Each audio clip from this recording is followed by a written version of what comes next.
అంటే ప్రభుత్వం అది బాధ్యతగా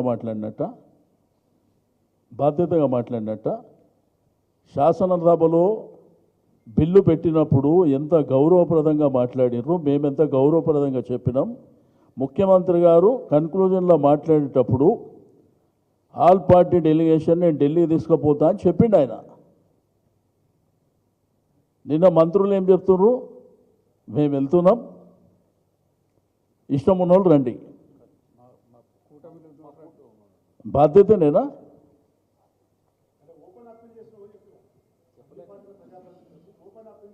ఓపెన్ అప్పీల్ కాదండి. ఒక ప్రభుత్వము, ప్రధాన ప్రతిపక్షం మేము. ఆ రోజు మాకు బిల్లు సపోర్ట్ చేయమని అడిగింది వాళ్ళే కదా. మేము మీరు ఏం చేయమంటే అది చేస్తాం. మాకు కావాల్సింది 42% మా బిడ్డలకు మీరే తెచ్చుకోవాలి. ఇది వీలు కాదు అని చెప్పినాం మేము. 9th షెడ్యూల్లో పెడితే తప్ప ఇది వీలు కాదు అని చెప్తే లేలే మాకు బాగా అనుభవం ఉన్నది చేస్తామంటే మేము సపోర్ట్ చేస్తామని చెప్పి. సరే ఏది చెప్పినా కానీ దానికి శ్రీనివాస్ గౌడ్ గారు ఇప్పుడే చెప్పారు దానికి ఆన్సర్.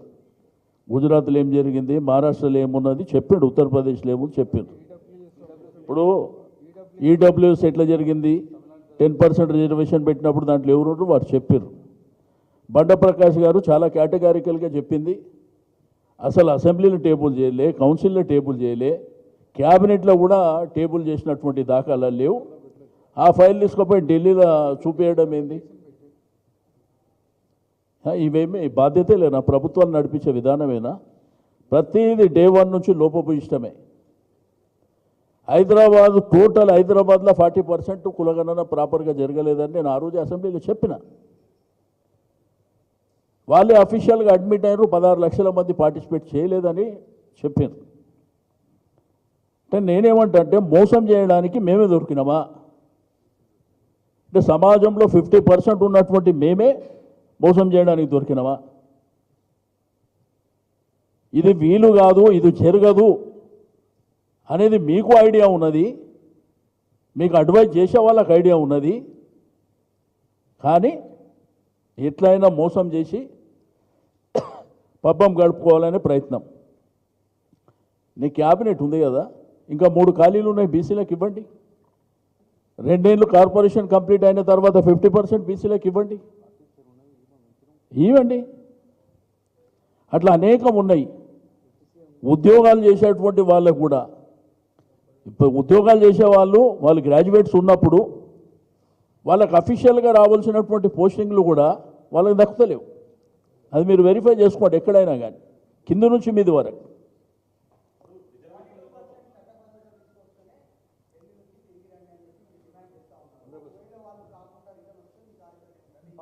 డెఫినెట్గా ప్రజాక్షేత్రంలోపే మేము పోతున్నాం. మేమేందంటే మా కార్యాచరణను కూడా కొంత గ్యాప్ కింద తీసుకున్నాం. ఎందుకంటే చూడని గవర్నమెంట్ ఫార్వర్డ్ అవుతుంది కదా, ఏమన్నా చేస్తుందేమో చేస్తామనేటువంటి కాన్ఫిడెన్స్తో వాళ్ళు ముందుకెళ్తున్నారు కదా.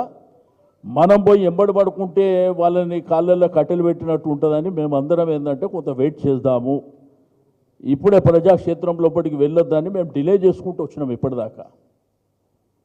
వాళ్ళు ఆర్డినెన్స్ ఆ రోజు క్యాబినెట్ అయిన తర్వాత సంబరాలు చేసుకోండి అని చెప్పారు.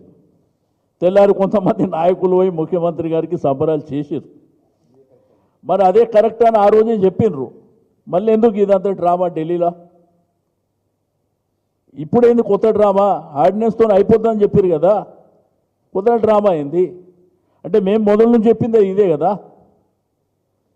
నేను దీనికి ఎందుకు చెప్పినా అంటే ఎన్టీ రామారావు గారు తీర్మానం చేశారు, వైఎస్ రాజశేఖర రెడ్డి గారు తీర్మానం చేశారు, చంద్రబాబు నాయుడు గారు తీర్మానం చేశారు, కిరణ్ కుమార్ రెడ్డి గారు చేశారు, రోషయ్య గారు చేశారు, కేసీఆర్ గారు తీర్మానం చేశారు.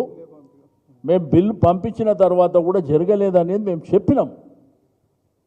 శాసనసభలో దీని మీద తీర్మానం పెట్టినప్పుడు, ఈ బిల్ పెట్టినప్పుడు మేము అక్కడ డిబేట్లో చెప్పినాం ఈ అంశాలన్నీ. లే మాకు చాలా అనుభవాలు ఉన్నాయి, మేము చాలా ఈ ప్రపంచాన్ని ఏలినోళ్ళం కాబట్టి మేము ఎట్లయినా చేస్తామంటే, నన్ను మీరు ఎట్లయినా చేయండి, మేము మీకు సపోర్ట్ చేస్తాం. మాకు కావాల్సింది 42% రిజర్వేషన్ అయిన తర్వాతనే ఎన్నికలకు పోవాలి.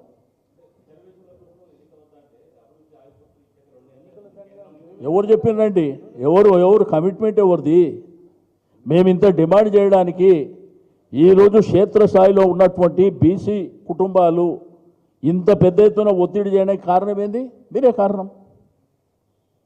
మాకు ఓటేసేసేయండి, అసెంబ్లీలో 42% మీకు ఇచ్చేస్తాము, 1,00,000 కోట్ల బడ్జెట్ మీకు ఇచ్చేస్తాము, అన్ని కాంట్రాక్టులలో 42% మేము ఇచ్చేస్తాము, కొండ మీద కోతిని తెస్తాం, అల్లావుద్దీన్ అద్భుత దీపాన్ని మేము తీసుకొచ్చి ఇస్తామని చెప్పి మీరే చెప్పారు. కాబట్టి ఈరోజు కూడా మేము ప్రధాన ప్రతిపక్షంగా డిమాండ్ చేసేది కూడా ఇదే. మీరు ఎట్టి పరిస్థితుల 42% రిజర్వేషన్ అయిన